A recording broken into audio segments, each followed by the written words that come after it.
Now, this is a midterm year, 2026, meaning Democrats have a chance to regain some power. You ran such a successful campaign, energizing young, disaffected voters. What is your advice for the party at this point? How can they connect with the way you did with young voters? I mean, I've seen so many young people that voted for the first time because they wanted to vote for you. How does that translate to the Democratic Party? You know, I think oftentimes there's a condescension that people have when they talk about young voters. They kind of finger wag, they lecture, they tell people, you should just get out there. And we don't actually ask them, what would it take to bring you out here? You know, what would it take if we went from lecturing to listening?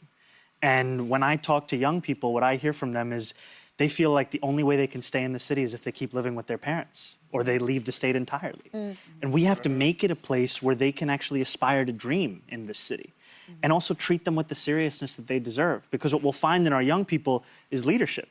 You know, we always hear stories of parents who bring their kids to the polls. I met a lot of grandparents who told me, my grandkid told me if I don't vote for you, they won't let me home. I think it's a reversal sometimes of who's leading. And I think that can come if we give people an opportunity to tell us what it is they want to see in their politics.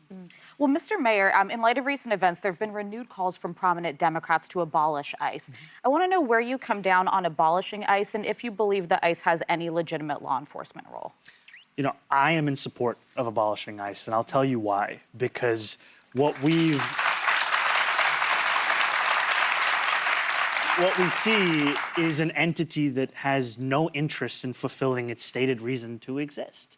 We're seeing a government agency that is supposed to be enforcing some kind of immigration law, but instead what it's doing is terrorizing people no matter their immigration status, no matter the facts of the law, no matter the facts of the case.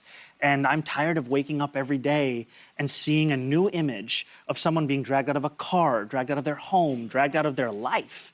What we need to see is humanity. And there is a way to care about immigration in this city and in this country with a sense of humanity. What we're seeing from ICE is not it, and we have not seen that from them in a long, long time.